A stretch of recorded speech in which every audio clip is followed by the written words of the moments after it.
Okay, good afternoon. Today we're going to be working with Next Term Will Mash You. This is a short story from Penelope Lively. And the setting of the story will be in London. Or in this case, the place is going to be like an hour and a half away from London. So it's going to be in England, okay? So volunteers to begin reading.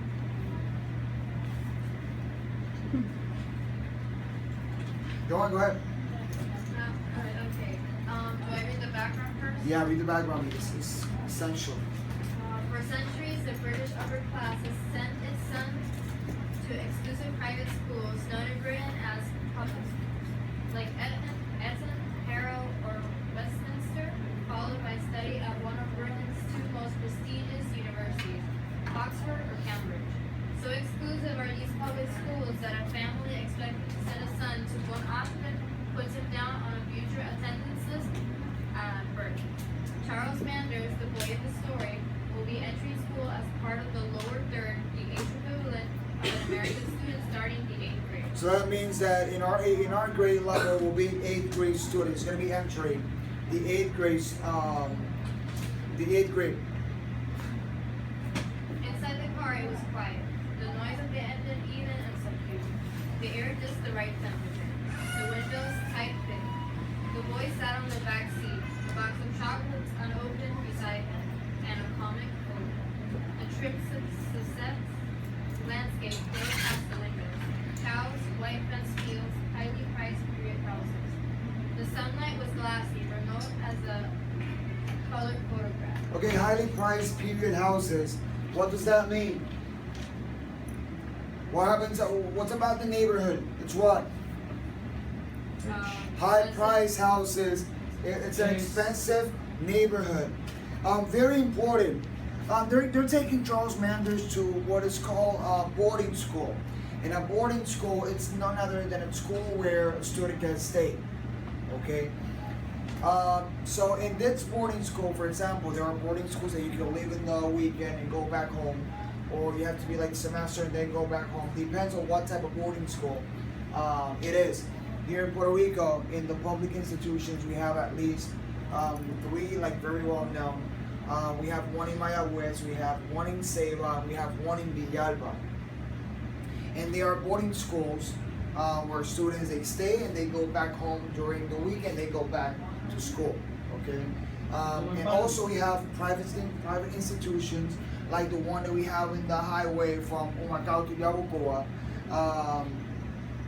So that's another one that is a private school where students stay there and sleep there and then go back home during the weekend. Okay, but in this case, in London, they put those schools, they established those schools around an hour and a half away from London, so these students will have a distraction.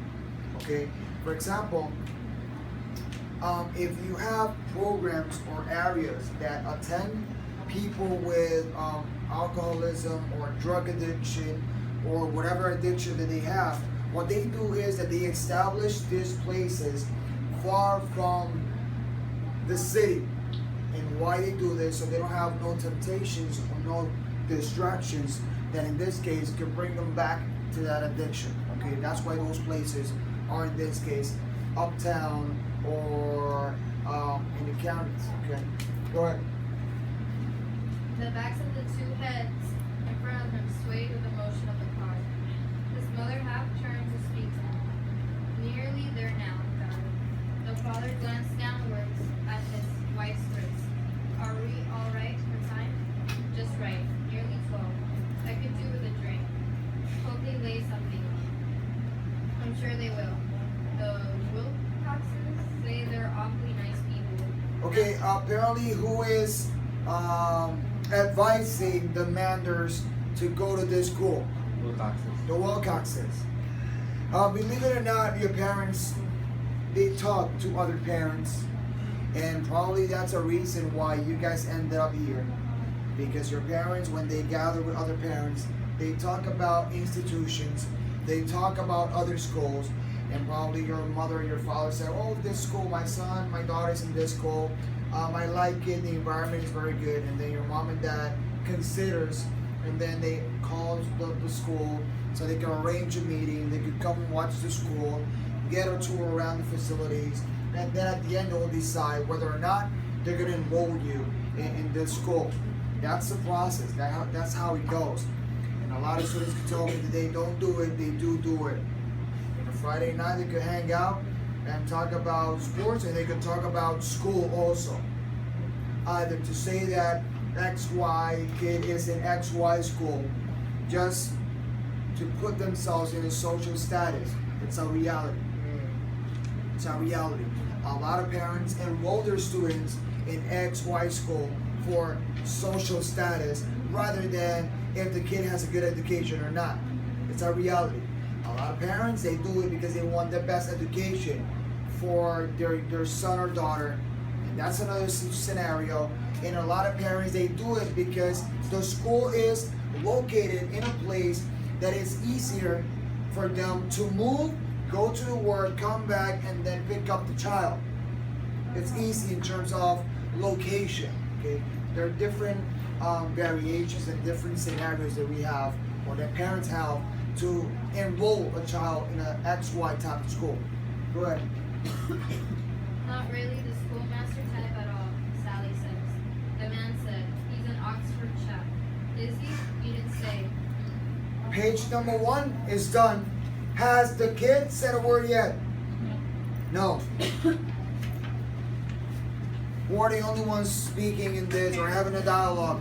Parents, mom and dad. Remember when we went back to Mother's proposal? What happened with the children? Did they have like a saying on what they're gonna do? No. It was who? The parents. The parents. You're gonna see as long as the story unfolds that's gonna happen here also. Parents will be the one with the decision. Even though we're taking one part of it, the poor in a Mother's proposal, and the other side of it, the wealthy in external master. Go ahead. Of course, the fees are that much higher than the Seaport place. So it's an expensive place, expensive school. 50 quid or so, we'll have to see. The car turned right, between white gates and pine, dark, tight cliff edges. The whisper of the road under the tires changed to the crunch of gravel. The child, staring sideways, read black lettering on whiteboard. So the kid is looking outside, looking at the view, everything, and now he's gonna see the sign where it says the name of the school. St. Edward's Preparatory School. Please drive slowly. That's the name of the school. He shifted on the seat, and the leather sucked at the bare skin under his knees, stinging. The mother said, "It's a lovely place. Those must be the playing fields." By the attitude of Charles, how he's moving and sitting on the seat, do you think that he enjoys the idea of being brought to this school? No. Apparently not. It's like I'm thinking like no one sees me. Like I don't want to be here. And same thing, bringing your case. Probably there's a bunch of you that are here, and this wasn't the choice that you said. Well, I want to be there. Your parents said, well, you're going to be there, and that's my decision, and you're going to be there, and plain simple. You could cry, you can say whatever you want, but you're going to be there. Simple. I'm paying for your private institution. I'm paying for your education. So I'm the one giving the money. You go where I say. Look, darling, there are some of the boys. She flipped open her handbag, and the sun caught her mirror and flashed in the child's eyes. The comb went through her hair, and he saw the grooves it left, neat as distant flip. Come on then, Charles. Out you get. The building was red brick, early 19th century, spreading out long arms in which windows glittered blackly. So right there, they're describing the building, early 19th century. So that means that we're in what? If it's 19th century, we're in what? What year estimately? Early 19th century. Like in the early 1800s. Okay, go ahead. Flowers trapped in neat beds. Very important. What does flowers trapped in neat beds? What do you think that means? They represent the children. In what way? They're trapped in school. They're trapped in the school. It's like you're there, there's no way for you to get out. Flowers, the children trapped in neat beds. In neat beds because it's a boarding school. So once you're there, there's no way out until you have the opportunity to get out. So there's no way I want to go out and go to the mall and then come back to school. You're stuck there, and then it's your time to go home. It's like a jail for them. Well, basically, yeah. Plus, if you don't want to be there, same thing. You don't want to be in jail also. So, very similar. Alternate red and white. They went up the steps. The man, the woman, and the child 2 paces behind. So it's the mother, the father, and the child behind. Look how the leadership is seen here. Mother, father, the child is behind. Instead, for example, the people that are walking their dogs, a lot of people say, I'm not going to let my dog go in front of me. The dog stays in the back. Same thing the parents are doing here. We are the ones making the negotiation. We're the ones doing business. We're the ones that have to speak. Stay back. So that's the representation there. Who have the power? Who has the control? Parents. Go ahead.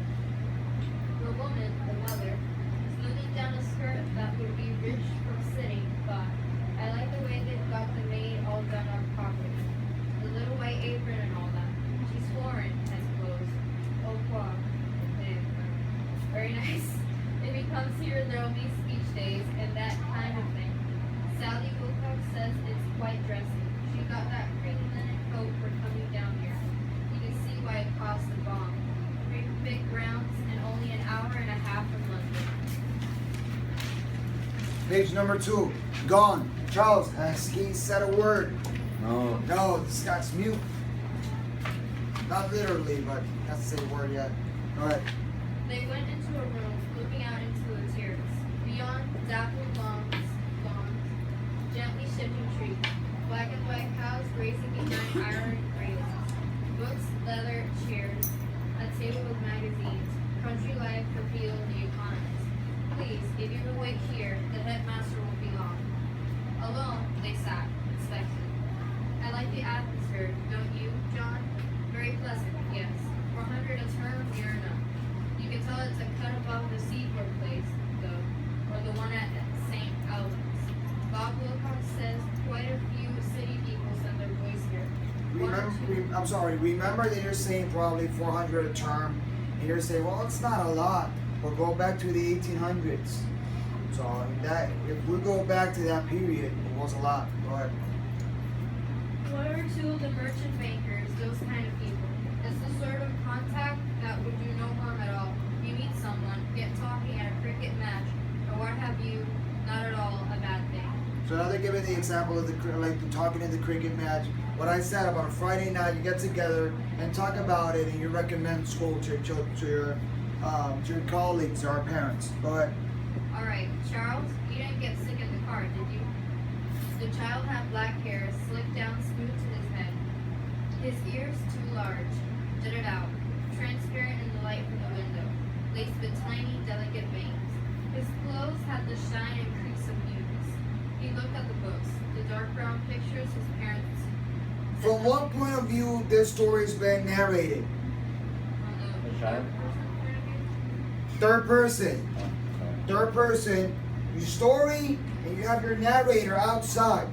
Third person is when the narrator is not part of the story. It's narrated for outside.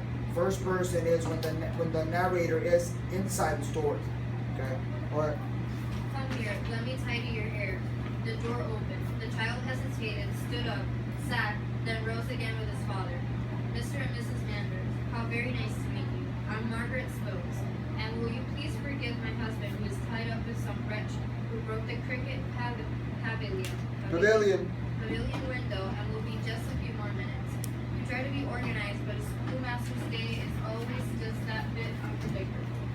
Do please sit down, and what will you have to revive you after that beastly drive? You live in Finchley, is that right? Third page, not a word yet. Hampstead, really, said the mother. Sherry would be lovely. She worked over the headmaster's wife from shoes to hairstyle. Price began at necessity. Assessing, if you go back to the vocabulary words, you have the word assessing. Assessing is what I'm studying you from head to toe. Looking at your fingernails, you're looking at your watch, you're looking at your clothing, your shoes, your hair, your bracelets, your necklace, everything, your earrings, everything. Why do you think the mother is doing that? Why do you think she's assessing from head to toe? Why? Well, the school is If, wealthy. if you're wealthy, you're taking your child to a wealthy school, and that's the wife of the headmaster, then what you're looking for? How much money they have? How much money they have. It's like, I need to know if they are in the same social status as we are. Okay? It's all competition here. Go ahead. Shoes old but expensive. Russell and Bromley. Good skirt. Blouse could be Marks and Sparks. Not sure. Real pearls. Super Victorian ring. She's not gone to any particular trouble. That's just what she'd wear anyway. She has not gone to any particular trouble. That means that she basically does nothing. Like when you do nothing, your fingers and everything are nice and neat. Your nails, everything is well done. Delicate. Go ahead. You can be confident with a voice like that, of course. Sally Wilcox says she knows all sorts of people. The headmaster's wife said, I don't know how much you know about us. Prospectuses don't tell you a thing, do they? We'll look around everything in a minute, when you've had a chat with my husband. I gather you are friends of the Wilcoxes? By the way, I'm awfully fond of Simon. He's down for Winchester, of course, but I expect you know that. The mother smiled over her sherry. Oh, I know that all right. Sally Wilcox doesn't let you forget that. The sherry is like the drink. And this is Charles, my dear. We've been forgetting all about you. In a minute, I'm going to borrow Charles and take him off to meet some of the boys because, after all, you're choosing a school home, aren't you? And not for you. So he ought to know what he might be letting himself in for, and it shows you've got nothing to hide. And the narrator is telling us that. But us as a reader, we're like, they're not selecting a school for Charles, they're selecting for themselves. Go ahead. The parents laughed. The father, Sherry warming his guts, thought that this was an amusing woman. Could be a sarcastic laugh also. Go ahead. Not attractive, of course, a bit homespun, but impressive all the same. Partly the voice, of course. It takes a bloody expensive education to produce a voice like that. And other things, of course. Background and all that stuff. I think I can hear the thud of the fourth form coming in from games, which means my husband is on the way. And then I shall leave you with him while I take Charles off to the common. Okay, there's a part there it says that comes. Me disculpa, mister. Buenos días, buenas tardes. Es que tengo la mitad de los grupos de allá, de aquí, ¿sí o no? Por ejemplo, tengo aquí el grupo de, aquí están Patrick, está Nicole, está Víctor Manuel, Es que ella ya no partieron puede ir. Valeria, Nicole y Víctor. Maga. Yo fui a Maga ayer o no? Sí. ¿Y todos tienen ya su prueba? Sí. ¿Y dónde están estos pilotos? Ellos faltaron. Exacto. Bueno, pues muchísimas gracias. So, there's a line very important here. Let me look for it.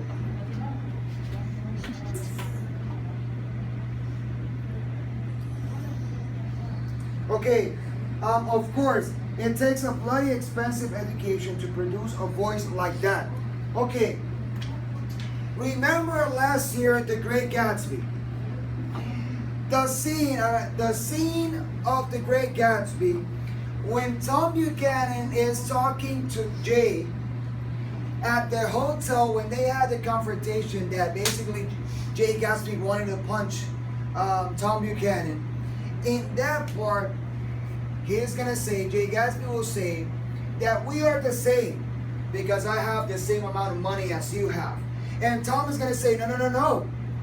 We have the same amount of money. However, me, Daisy, us, we're totally different from you. Why do you think he said that? Because the way that they earn their money is different. The way they have their money is totally different. Number one, it could be that their parents die and they earn that money. They are raised wealthy. What happened with Jay? He was poor. Jay was poor all the way. He got rich as he grew older. He got into business and everything. That's how he got the money. So even though they have the same amount of money, and even though he has the manners, you got the manners, but there's something in your blood. Like you're born with that wealth. And you're born throughout it. You're educated since you were a baby. So that's the difference there. And that's why they want to say, like, the education, everything it has, that's a way that you know this person has always been like this, or this person just came out of nowhere and just became rich, or became wealthy, or whatever. Okay. But For a moment, the three adults centered on the child, looking, judging. The mother said, "He looks so hideously pale compared to those boys we saw outside." "My dear, that's London, isn't it? You just have to get them out, to get some color into them." remember what happens with London. The weather in London is always like, wow, like cold, and it's not like us that we live in the tropical. That you're gonna see that since we live in a tropical environment, a tropical weather, we're gonna be like we're a tan. Over there, you're gonna see them all white because of the type of weather they have. Go ahead. "Ah, here's James. James, Mr. and Mrs. Manders. You remember, Bob Wilcox was mentioning at sports day." The headmaster reflected his wife's style, like paired cards and happy families. His clothes were mature rather than old. His skin well scrubbed. His shoes clean. His geniality untainted by lease. Page 4. No Word by Charles. He was genuinely sorry to have kept them waiting, but in this business, one lurches from one minor crisis to the next. "And this is Charles? Hello there, Charles." His large hand rested for a moment on the child's head, quite extinguishing the thin, dark hair. It was as though he had but to clench his fingers to crush the skull. It's like when you have the child right here, and you're like put your hand in his head, and you're like basically like, shut up and say a word. Go ahead. But he took his hand away and moved the parents to the window to observe the mutilated cricket pavilion with indulgent laughter. And the child is borne away by the headmaster's wife. Born away, like taken away. Like the headmaster's wife took Charles away to like give him a tour around the school. Go ahead. She never touches him or tells him to come, but simply bears him away like some relentless tide, down corridors and through swinging glass doors. So we're gonna see a monologue by the wife of the headmaster. Charles is not gonna say a word. So you're not gonna see that interaction between the boy and the woman. Towing him like a frail craft, not bothering to look back to see if he is following. So same thing.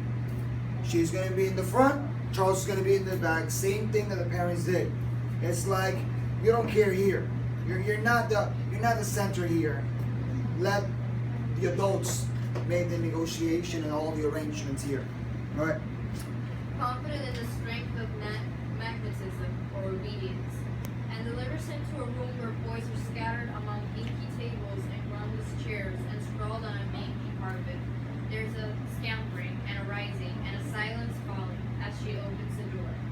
"Now this is the lower third, Charles, who you'd be with if you come to us in September. Boys, this is Charles Manders, and I want you to tell him all about things and answer any questions he wants to ask. You can believe about half of what they say, Charles, and they will tell you the most fearful lies about the food, which is excellent." The boys laughed and groaned. And What do you think they laugh and groan? Apparently the food is not very good. So it's like when you get to the school, they're gonna tell you a bunch of great things about the food, but at the end, food sucks. But remember, they're gonna tell you a lot of pretty and nice things because you're looking to what? Seduce you, persuade you, so you can be in that school. It's all about persuasion. All right. amiable, exaggerated groans. They must like the headmaster's wife. There is license repartee. They look at her with bright eyes and open, eager faces. Someone leaves to hold the door for her and close it behind her. She is gone. The child stands in the center of the room. So the child is Charles, okay? He is in the center of the room. Go ahead. And it draws in around him. The circle of children contracts. Faces are only a yard or so from him. Strange faces looking, assessing. So what are the children doing? Assessing whom? Charles. So Charles is in the middle, and the rest of the kids are what? Watching. Rounding and watching Charles. Asking questions. They help themselves to his name, his age, his school. Over their heads he sees beyond the window an inaccessible world of shivering trees and high racing clouds, and his voice, which has floated like a feather in the dusty schoolroom air, dies altogether, and he becomes mute. He was already mute throughout the story, so very important. Believe it or not, there's a bunch of schools that when you enroll in that school, they will ask you, where do you live? Where do your mom or your dad work? They ask you those questions. You probably think that they don't, but they do, just to know where do you live, the positions and job of your parents, to see in some way you are a competition in terms of economically for them. And if you could belong to their nucleus or to the circle of friends, as a reality happens. Go ahead. And he stands in the middle of them with shoulders humped, staring down at feet, grubby plimsolls, and kicked brown sandals. There is a noise in his ears like rushing water, a torrential din out of which voices move, blotting each other out so that he cannot always hear the words. Do you? They say.